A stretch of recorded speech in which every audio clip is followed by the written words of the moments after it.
Hello, everyone, and welcome back to the main stage at the Business Transformation and Operational Excellence World Summit, where we accelerate culture, business, and digital transformations, and we create environments where great people and great ideas can connect. And I'm very excited on the neuroscience of change. We have here Travis Haler with us, who is a leader worked with over 100 companies, including 40% of the Fortune 100 list, and he holds degrees in business psychology with a in consumer behavior, an MBA, has studied neuroscience at Harvard, and performed neurological research at Aalborg University in Denmark. Currently, Travis is Global Change and Transformation Lead for Google. Travis, thank you so much for taking your insights and practical applications with our global audience of business transformation, operational excellence leaders. Very excited to have you with us. Thank you so much, Jose. That was a very kind introduction. I'm excited to be here. Thanks for having me. Listen, it's real pleasure for us and for the over 2,000 registered participants who are joining us today from all over the world. And the neuroscience, directly and indirectly. And one of the things that I would like to do is the audience understands that this is a fireside chat. So we have 45 minutes here with an expert in this area who is willing to go deep into the insights and practical applications on how neuroscience applies to change. So it's very important that the audience asks questions throughout, okay? Ask questions that are important for your context. You know, what matters most to you? How can you apply some of these principles to your context? I have other monitors here that I'm looking at, and I'm monitoring your questions. So after you submit a question, other participants can vote it up, and I will pick the best ranked questions, and I'll relay them to Travis as they come up. So please be liberal in asking your questions, and we want to make sure that we engage you on this conversation as we go along. But Travis, just to set the stage, what I'd like you to do, if you could please, is just introduce yourself and tell a little bit about to the audience about your background and what you do at Google. Certainly. Thanks, Jose. So as Jose said, I'm Travis Haler. I am a global change and transformation lead at Google. And I think you covered quite a bit of my background in terms of education and the work I've done. But you know, what I do at Google is essentially driving our own change and transformation internally to the company. And as we continue to grow as a company, we have our own transformation to do, right? Just like many of you in the audience, we have systems that weren't designed to do what we need them to do today. We have processes that used to be easy because there were less people and now are complex because we've grown so fast. And my job is to design the methodologies and the approaches that we use to help influence change that is affecting our people and help to create plans for it. And really that's kind of the essence of what I do is to try and change the way that we work, but in a way that is strategic and keeps our people in mind.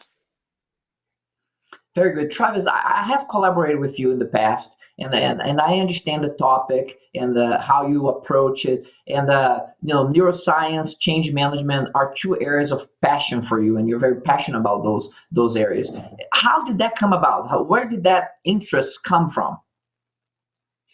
Yeah, so as you mentioned, you know, I have a degree in psychology and consumer behavior being one of my areas of specialization. And when I was kind of pursuing that degree, I had the opportunity to go to Aalborg, Denmark, and live there while doing some research at a neurology lab. And Aalborg University is very well known for their research on neurology. And as I started to learn more about that neurology through that research, I started to kind of fall in love with it. And so I did that for quite a while in Aalborg, but I eventually had to come home to the US to finish my degree.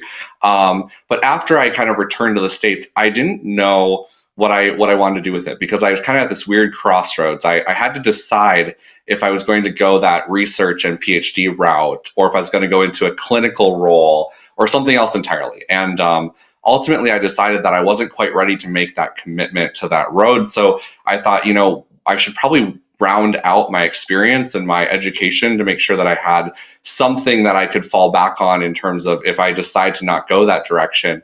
So I started taking business classes, and I come from an entrepreneurial family, and I naturally kind of fell in love with it and saw a lot of similarities between what I saw my mom and my dad doing when I was growing up, and learning that in a classroom and kind of putting it all together.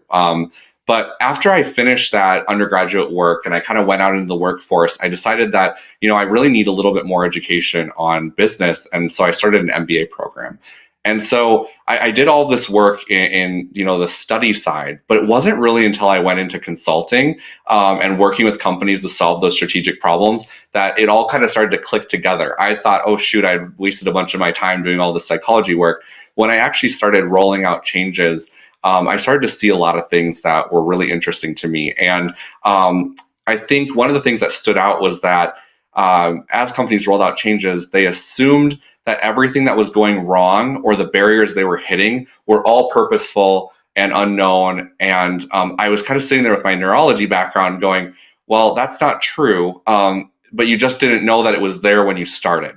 And so I started to see this incredible gap between understanding people and our neurology and driving transformational change.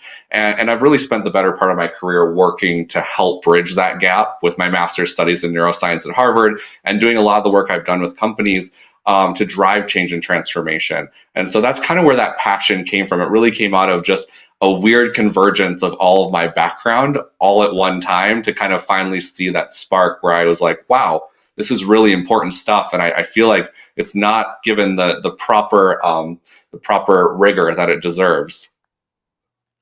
I love that, because one of my favorite questions sometimes when I'm talking to people who are leaders in their field, is that is about what they see out in the field. That is a need that's going unfulfilled to a large extent, and you have identified that gap there, which is quite interesting. Remarkable interdisciplinary background also you have, and I think that creates a lot of opportunity.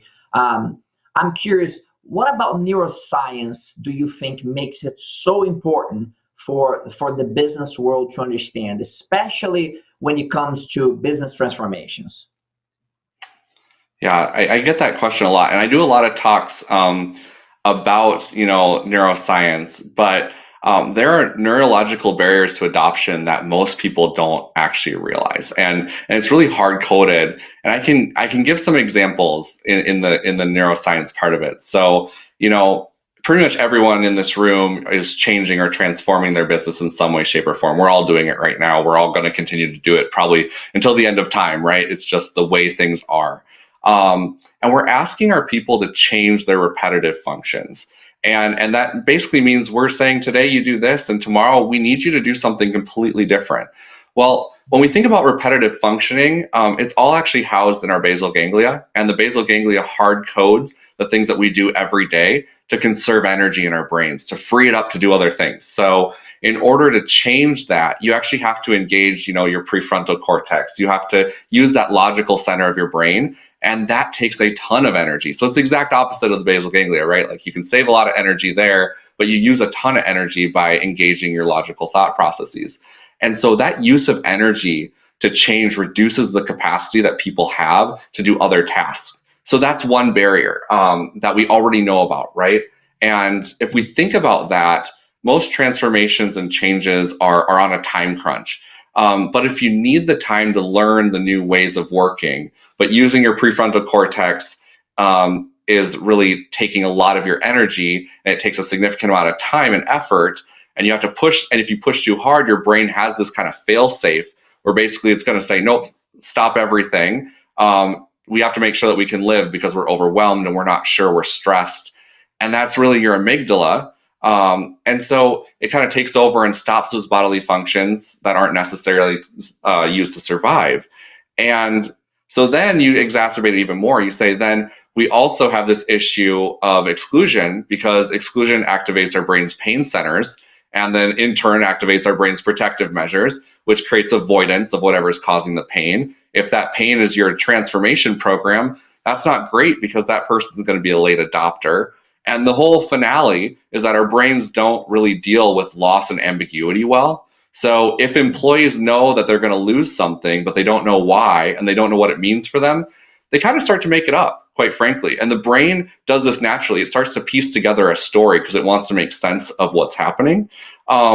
And pretty much that's how rumors start. And pretty soon your easy system change or your easy system upgrade is all of a sudden being talked about as a huge organizational change, and it's going to result in possible layoffs, and so is losing a job. And those are all the pieces of the brain and the neurology that drive all of this behavior.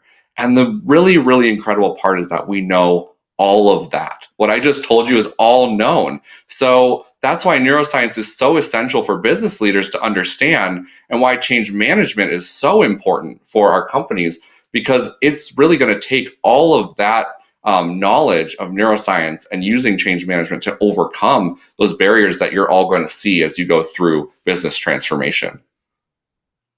That's fascinating. It's not in every fireside chat that we have that we discuss the basal ganglia and the amygdala, and we talk about the impacts on that in your ability to deal with ambiguity. It's fascinating, Travis, because early on we had Magnus Penker from Sweden, who is an innovation expert, a global innovation expert, talking about the blockers of innovation, and a number of them have to do with silos, fear of failure.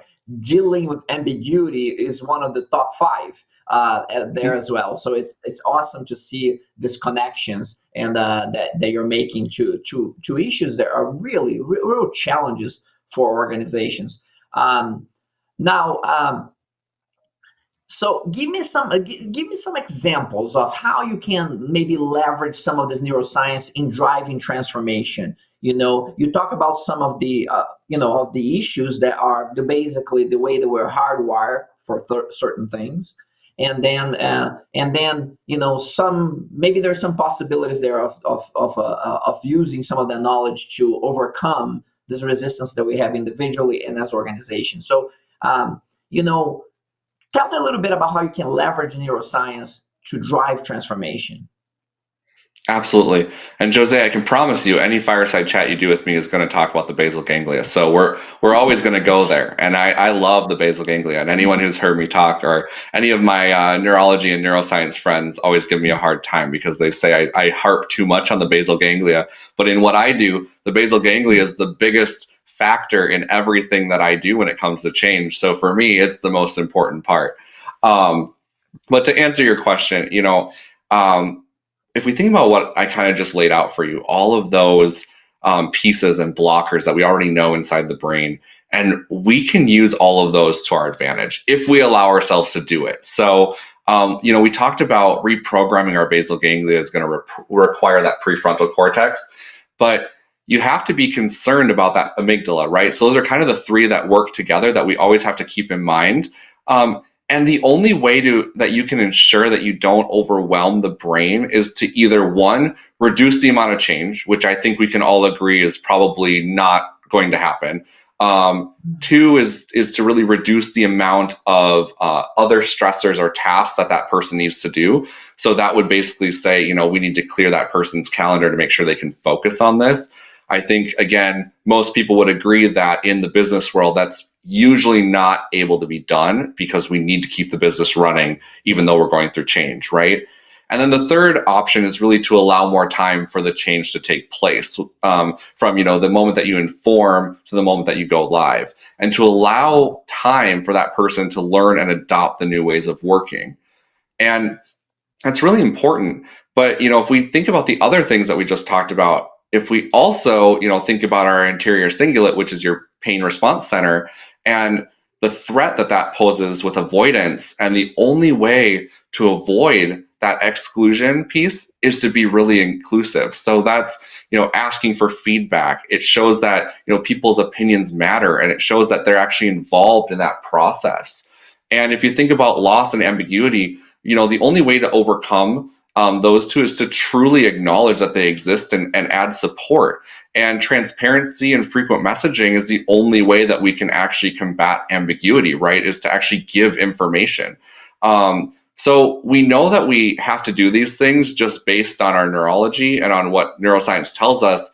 And this doesn't really matter if it's a large or small change. Any change needs this type of consideration, but it's not the most popular thing that you would say in the boardroom, right? So these are things that are unpopular opinions, quite frankly. We're talking about things like taking more time. We're talking about things like, rolling out slowly. We're talking about things like we have to share transparent messages. And those are actually really anxiety ridden for a lot of executives and for a lot of leaders in business, because those basically mean risk, right? You're sharing information, and that can be a really risky thing to do if you're a leader.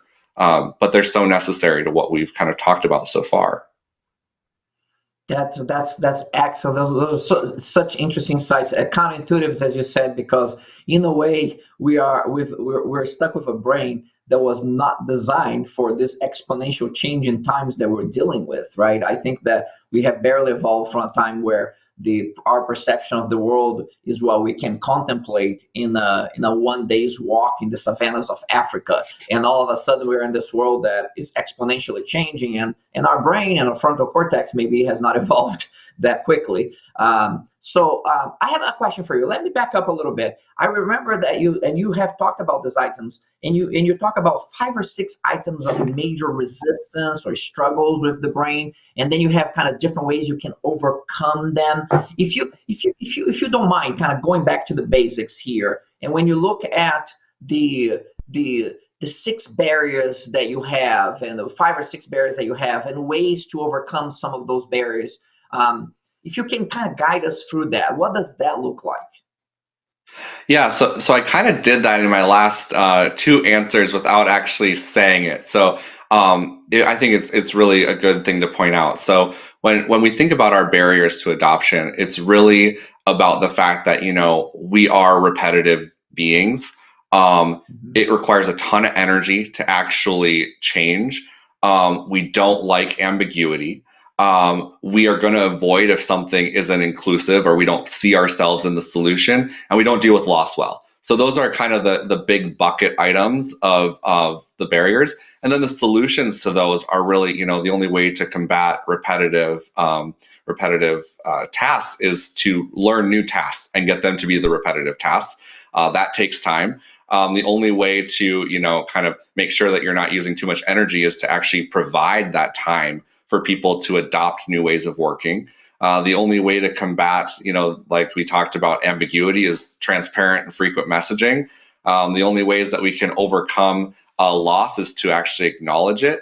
And we need to make sure that we do all of that in an inclusive way so that everyone can make sure that they see themselves in the solution, even if you didn't call them and ask them for their exact opinion.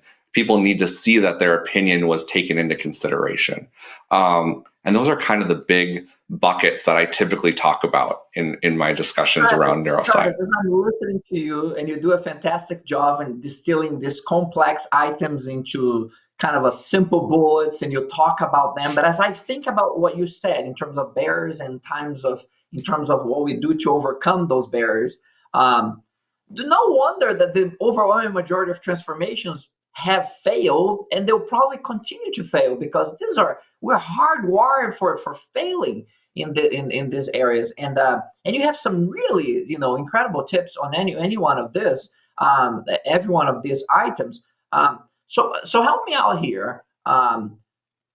What are and you may be repeating yourself to a certain extent, because I do think it takes some repetition here for these concepts to sink in, because they're very simple for the expert. In the mind of the expert, there's only one way. In the mind of the novices here, there are many ways we can interpret what you said. So I'm curious to learn a bit more about the mind of the expert. I mean, how do you leverage neuroscience to drive transformation, knowing the things that you just share with us? And maybe it's a different way of asking, how do you do these things that you mentioned that you should do for overcoming the neuroscience barriers? Just some tips. Give us some suggestions there, what really works well for you, practically speaking. Yeah. So, I think the kind of buckets that we just talked about in terms of how you can overcome those barriers they're going to change no matter what the project is. So, depending on what the change is, depending on what that impact level is. So, Jose, if I ask you to change your password, that might take you a couple of days to relearn your password every time you have to type it in on your computer. But if I ask you to go from using a Windows system to a Mac system, having never used it before, you're going to need quite a bit of time to learn that, right? So it all kind of depends on the amount of impact of the change and how you kind of roll it out. But I think I can answer your question in a little bit of a way of how I kind of leverage the neuroscience when I drive change and transformation and what it kind of does for me beyond just we know these things to be true and we know that we need to include them all. There's also some really good ways that you can leverage this knowledge as you're driving change and transformation, having those discussions. And, the first is that it's really a powerful tool in determining what I need to worry about. So if I think back to kind of my days before I really had a good grasp on neuroscience and neuropsychology, I used to think about all the things that could go wrong or derail or could be barriers to the work that I'm trying to do. And it does seem overwhelming. And I hear that a lot when I talk to leaders who are driving transformations. They say that the list of things that can go wrong is a mile long and it keeps them up all night, right?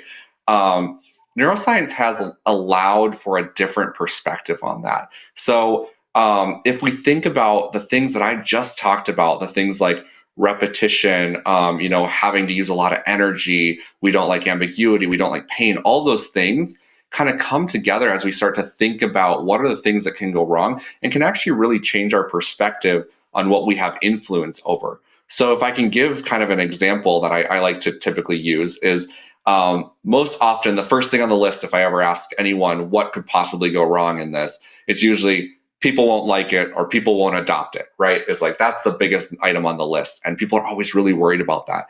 But when you think about neuroscience, you take it from being something uncontrollable, in which case you're saying, oh, people will decide this. I can't make them like it. I can't make them adopt it. They're the decision maker.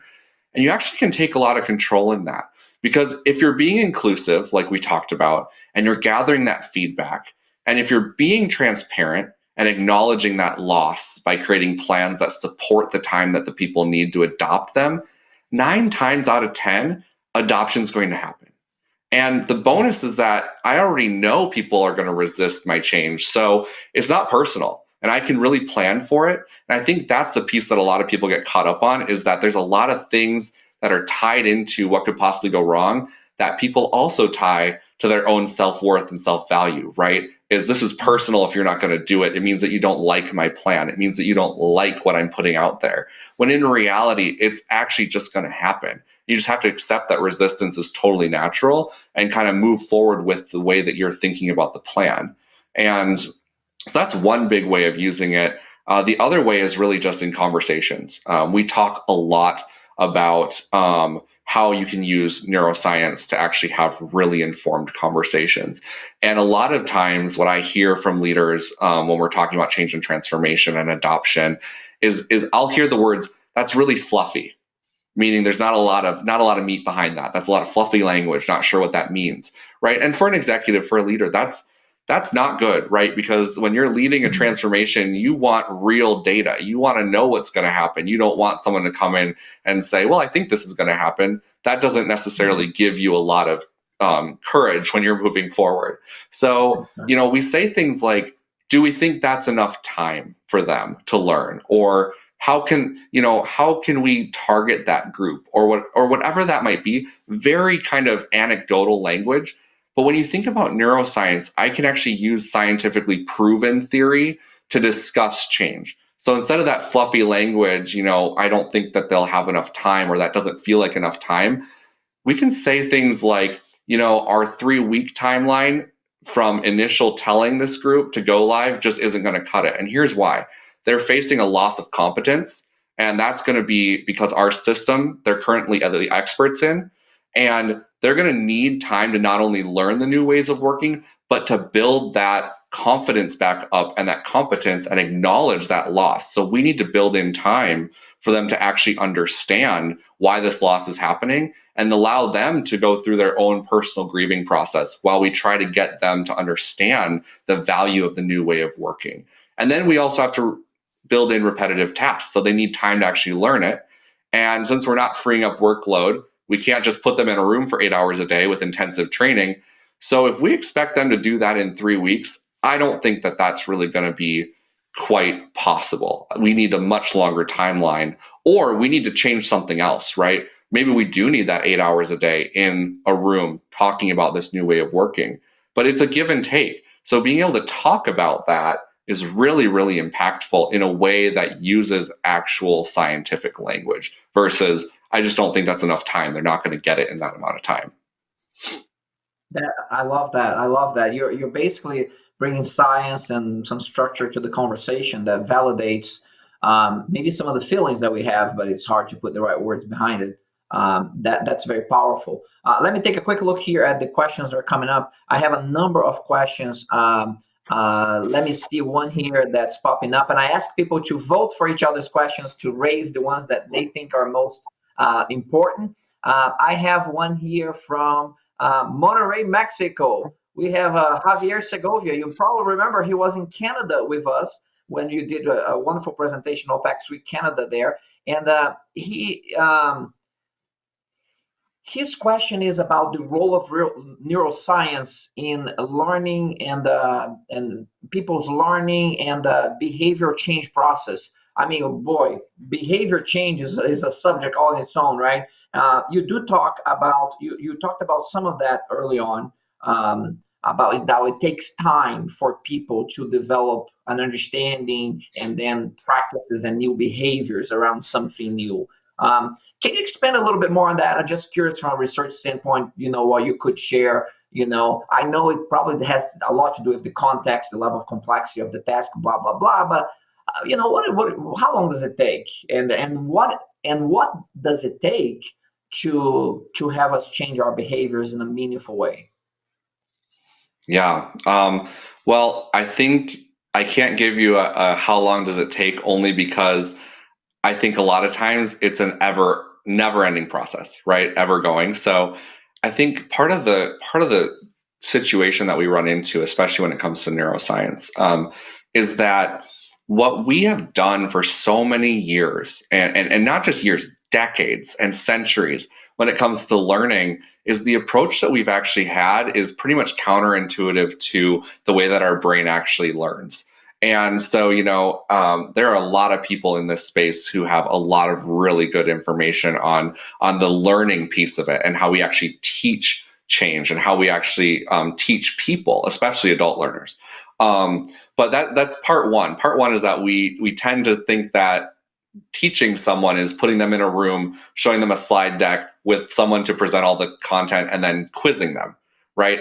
That's not exactly how your brain learns. So problem number one, I'm not gonna unbox that because it's a big topic.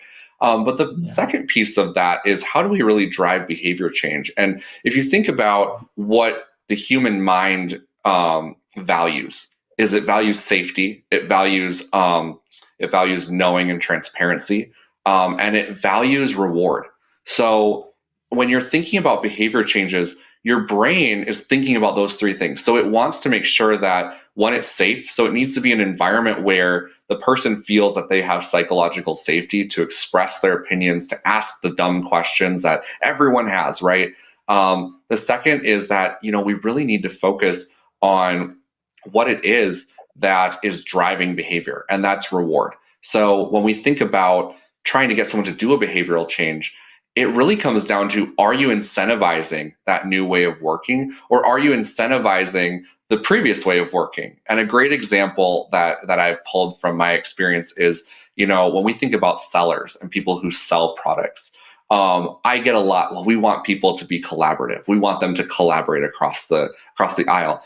But then when I look at how they're being compensated and their reward structure, we actually compensate and reward them for not collaborating, because they get more money if they actually figure out how to do these things on their own. So I think that's a big, big part of how we drive behavioral change, is that we have to also align the way that we're rewarding and enforcing that behavior change, because that's a huge portion of how your brain adopts. Terrific. That's so insightful about the safety, the knowing and transparency, and the reward systems that you talked about. Those things are so important. Some of the questions related to that have to do, a lot of people familiar with the Maslow hierarchy of needs, if you will, and starting with the very basic needs all the way to the highest level of self-actualization. I'm curious from a neuroscience perspective, is there something there in the brains of those people who are, because some people feels like no matter where they are in life that they're kind of stuck on the basic needs area, and there's some people who are at a higher level, if you will, and they maybe reach some level of self-actualization. I'm curious of how much of that, if you can talk about how much of that is genetics, hey, this is your brain, good luck with it, and versus this is your brain, but neuroplasticity is a real thing, and you can evolve this thing. What does neuroscience tell us about our ability to really mold our brains over time? Yeah, neuroscience, the thought of neuroplasticity, it 100% is factual.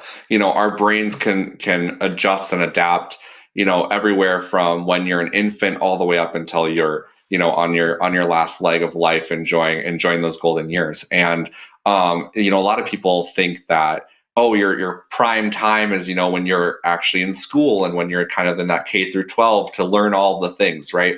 Neuroplasticity exists no matter what age you are, and that's something that I think is really important for our adults, especially to understand, is that just because you're at a certain age group, whether that's you're in your late 20s or you're in your late 50s, it doesn't matter, because learning is learning, and your brain can do it no matter when.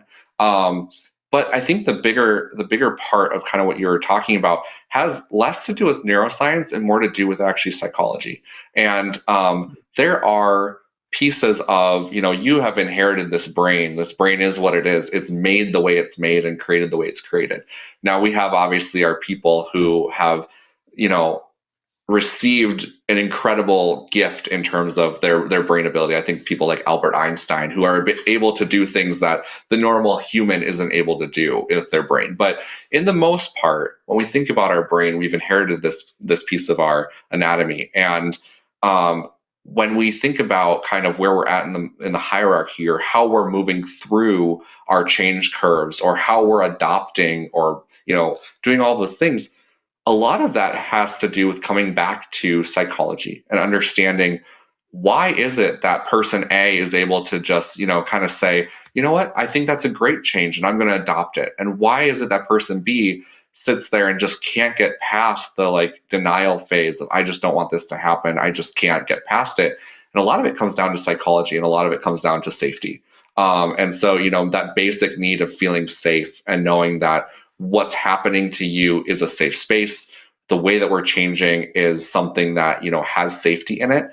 And when we talk about loss, there's different types of loss of competency, loss of relationships, and losses of understanding. All of those things are loss. And if someone doesn't feel safe with the loss that they're kind of trying to overcome, they're never going to move past that kind of first level of moving forward, really. That's fascinating. That there's this connections, of course, between the neuroscience and the psychology, which you study both at depth. Curious on one of the themes that has emerged here as I look at questions is about. Let me pick one of them. Mark Green, for example, asks, how do you motivate senior people to, and I'm assuming here this is senior people in organizations, to have a long-term vision for change when organizational incentives at all levels are towards completing current transactions? Boy, that's a tough one. How is there some tricks there, or some suggestions from a neuroscience perspective to motivate senior leaders to have a long-term vision when it feels like they're being rewarded for short-term transactions? Yeah, that's a big question, honestly. I think a lot of our leaders today, are, to your point, kind of focused on maybe shorter term goals, and some of that is just due to the environment, right? So we're changing so much that I think a lot of leaders think it would be foolish to say, like, I'm going to have a 10-year vision at this point. That's pretty common, back probably 20, 30 years ago, to say, we have a 5-year or a 10-year vision. But with just the way that things are changing in the market and the global market that we exist in, probably those super long-term plans aren't really realistic at this point, unless they're very high level from a how are we going to be placed in the market, or how do we want our people to work better together. Those things are probably more static.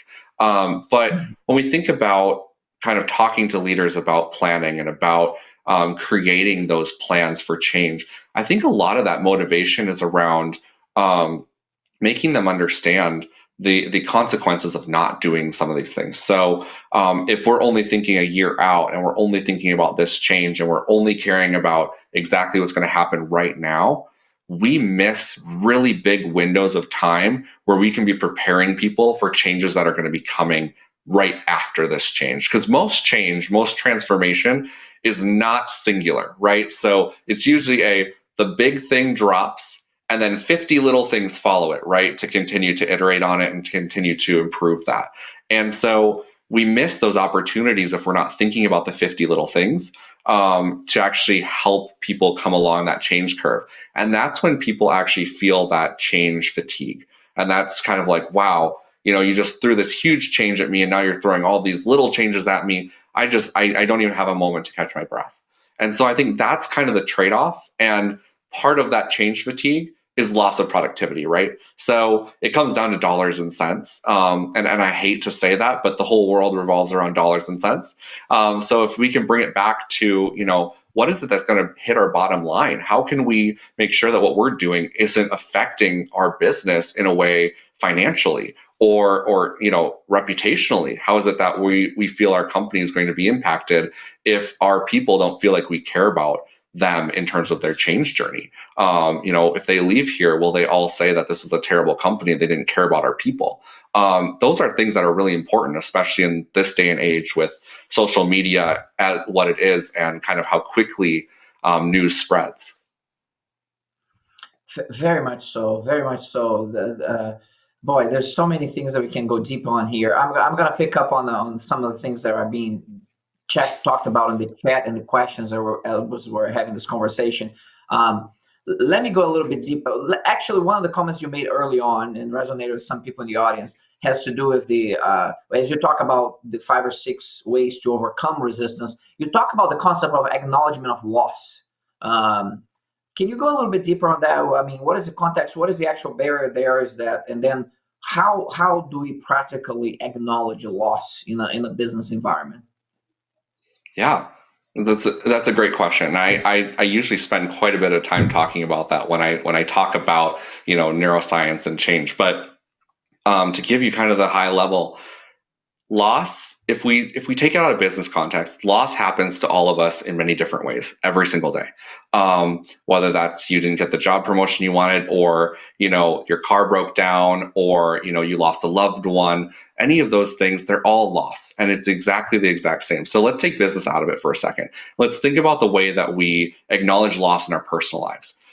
So if we think to the example of you're a parent, you have a child, the family pet passes, and you have that child, they're sad, right? Because their pet just passed away. How would you approach that situation as a parent? How would you approach that situation as a friend? And most of us probably wouldn't walk up to that person and say, here's all the reasons why this is a really good thing, right? That's not how we usually accept loss in our personal lives. So then why do we do it in business? Because I can guarantee you every single time we see someone who's upset by a change or an announcement that's been made about an upcoming change, and they're kind of going through their process of, wow, if we lose that system, what does that mean for me? That's what I do every single day. How am I going to, live in the future of this work? And oftentimes we go to them and we say, here's the 50 reasons why this is a really good reason to change, or why this is going to be great for the company, or why you should be excited. the reality is that excitement doesn't just appear. And the reason for that is that our brains process loss in a different way. Loss is significantly higher. I think it's 2 to 3 times more impactful on your brain than gain. So if you think about that, for one loss, one single loss, you have to have at least, 3+ gains to kind of overshadow it, if you even can. It just doesn't, it's not one for one. And in business, we tend to think it is. But in personal life, we seem to realize that it's not. So I think that's kind of how I would suggest, is to take business out of it and think about how you would actually go about acknowledging loss in your personal life, and then bring business into it. I don't think that there's anything wrong with acknowledging the fact that, hey, if we're moving accounting software and we realize that we have 1,000 people who are experts on this certain software that we use today, and all of that goes out the window, there's nothing wrong with acknowledging the fact that we realize this is a huge change. And we also realize that some of you are going to have really mixed feelings about it. We're going to do what we can and lay out the plan and show them, like, this is what we have planned to do. This is how we're going to make this work for you. This is how we're going to help you be prepared for the future. And by the way, you're all valuable employees, and we want to make sure that you make this transition. Those are easy things to do, but we don't do it a lot. I think that those are such powerful insights, because I think a lot of people who work on good communication plans and things of that nature, they know to acknowledge the drawbacks of the change versus just jump into the benefits and features, which is a lot of people like to do that. And you are really providing us with some really solid neuroscientific background on why that is the case. And this 3-to-1 ratio of loss versus reward is fascinating. Some people will make a joke, for example, when companies renew their health plans on an annual basis, everybody gets a letter, a communication letter about all the new benefits that you have. But the first response that most people have is, oh, I'm going to look at my old plan to see what they took away and they're not talking about, right? Because they're not acknowledging my loss, and that they focus directly on the new benefits and not talk about the things that we'll no longer have. And I think if I understood you correctly, it's very important that we acknowledge what's being lost here from a neuroscientific standpoint. I guess, on my unqualified opinion, it's a way of developing trust as well, that the person that you're talking to is exposing a full reality, not just a version of it. Absolutely. Travis, you're at Google, one of the most progressive, fast-changing organizations in the world, and seems to be transforming all the time. And what do you want to transform into, and how do you help internally and externally with the organization, the clients, on this continuous transformation journey that everybody's on? How does that work within organizations for you? If you're able to talk a little bit more about the work that you do. Yeah, absolutely. I had someone in my life that told me once that change is something that requires grit and stamina. It's not something that can be done overnight, right? So I think there's a big piece of that in the work that I do, and understanding that overnight, these things aren't just going to resolve themselves. Also understanding that this is certainly not a sprint, and with every single change comes many, many more changes. So my job is never done. And I think some people that I know look at that and think, wow, how do you do that every day? And deal with change that just constantly has to, evolve and it's never finished, right? I love it. But really, in an organization, any organization, there is certainly an opportunity for improvement, and Google's certainly not in an exception there. We are constantly striving to do things differently. We're constantly striving to do things better. We're constantly striving to be more efficient, and all of those things require changes. And so, especially when you're in a high growth business like Google is, we have huge growth every single year in terms of number of people. That in and of itself is a giant challenge when it comes to actually driving change and transformation, because you have so many new people coming in. And one of the things that we work on a lot and we put a lot of time into is understanding how we can help the end user. How can we help either the customer, so whether that's one of our Google products, or internally, how can we help the people who are using our internal processes, our internal systems? And we set up lots of ways to provide feedback on that. We have yearly surveys that we send out. We have lots and lots of ways to provide feedback on what they would like to see, things that cause them pain, things that they would like to see differently. And that is a huge part of how we kind of drive to transform our organization. It's really driven by what people want. And that's kind of where my job gets really fun and interesting. Travis, I can't believe 45 minutes have just kind of gone by. And it's, I could listen and talk about this topic with you for a long, long time.